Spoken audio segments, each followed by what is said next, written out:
So yun guys, nagbabalik yung Boracay vlog dito sa bayan ng Malaya at Boracay. Guys, nandito ako ngayon sa may harap ng Apex. So guys, nakita ko si Miss Yan, siya yung pinakamagandang dilag nakita ko dito sa Boracay guys.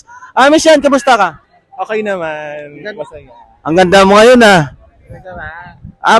baka nandito yung true love mo sa Boracay Sabi ko nga, yun yung nararamdaman ko. Parang andito siya ngayon. Baka nasa harap mo, sa katabi mo ngayon. Ayun, sabi nga nila, parang ganyan na. Baka masilos yung jowa mo Shout out na lang siya. Hi, Roldin TV! So, yun, Harold and TV, interview lang to kay Miss Ganda ng Boracay. So, tatawagin siya ng Miss Ganda Salvador ng Boracay. So, Miss Ganda, ba't nabakasyon ka dito sa Boracay? Ano lang, nahanap yung sarili, charot, hindi lang, kasi na-miss ko lang yung white sand beach ng Boracay. So, Tsaka syempre, para makita si Boracay vlogger. yun So, Miss Yan, kamusta yung pagbakasyon mo ng Boracay? Okay naman, as usual, nakakabitin kasi mabilis lang, quickie lang. Quick lang Quick lang. Akala ko, faster, joke lang. So, Miss Yan, ano yung masasabi mo sa Boracay ngayon? As usual, nakaka-inlove pa rin.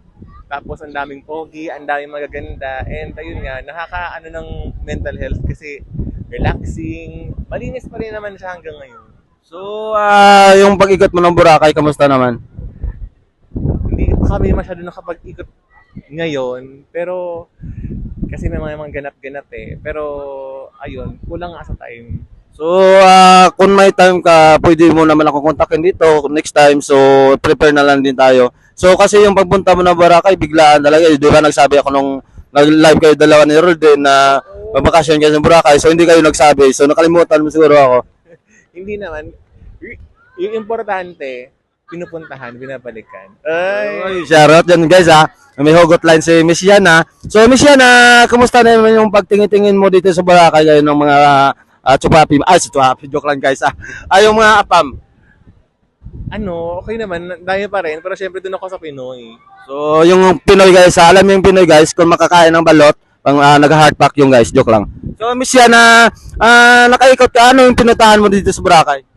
Dito pa lang naman, doon sa Samgyup kanina, sa meeting, tapos yung mga mga meeting na, hindi pa. Promote hindi na? Ako nakapag-white sand beach ulit Hindi ka nakaligo?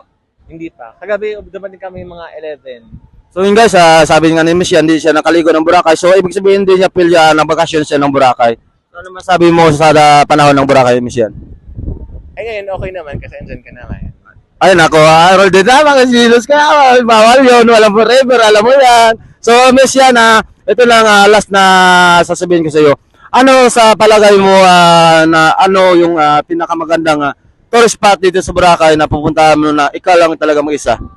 Na ako lang mag-isa. Usually kahit hindi ka pa napuntahan ngayon. Oo. Feeling ko yung White Sand Beach nung Station 0. So walang tayong Station 0. So Station 1, 2, and 3 lang tayo. Yung sinasabi yung Station 0, bandang Diniwid Beach yun sa 5 days. So ay pinakadulo ng Boracay yung Puka Beach. Tatlong barangay lang tayo sa Boracay. Barangay Yapak, Balabag, Manok-Manok. Di pa ngayon binago na. Kanina lang. Binago lang niya yan. Yun guys, ngayon, sasabihin ko sa inyo, ito yung bago na mayor ng Boracay guys, na si Miss Yan Salvador. So binago na yan guys, yung Station 1, 2, and 3. So binago niya ng Station 0. Yes. O tsaka hindi, actually, dito pa rin sa White Sand Beach, basta kasama mo yung tao nagpapasaya sa'yo. Or kahit solo, basta, di ba, nakita mo naman. Oo, ganda mo nga Parang ginikilig ka. Syempre naman, inuulit-ulit mo. Pakikalat lang sa mga taga-Boracay para malaman din nila. Guys, so kung makaharap yun si Miss Yan, kala ko nga mababa sa TV, sa social media. Kasi nga, mas matangkad pa sa akin guys. Kasi nga, kita yun yung mukha ni nung unang panahon na si Angel Locsin. Ganda niya guys. Ito naman, para namang Parang yung tinga mo, parang umiikot sa likod, parang pumunta na sa likod mo. Parang umulo nga yung dila ka Ay, na-inlaw na siya. Ay, nako. Miss Yan, yun guys, ito na lang, hanggang dito na lang tatapos yung Boracay vlog sa bayan ng Malay. Thank you, Miss Yan. Pag ganyan ko sabi, I roll dito lang ganyan. Rolden, hello, shoutout na lang sa'yo. Kung pupunta ka dito sa Boracay, samahan kita dito sa lahat ng bara, libre ko lahat yan pagpasok mo. Akong bala, lahat ng bouncer, susundukin natin kung di tayo papasokin. Yun, hanggang dito na lang guys. Yung Boracay Vlog, sa bayan ng Malay at Boracay. So thank you kay Miss Yan Salvador. Thank you, Boracay Vlogger. Thank you.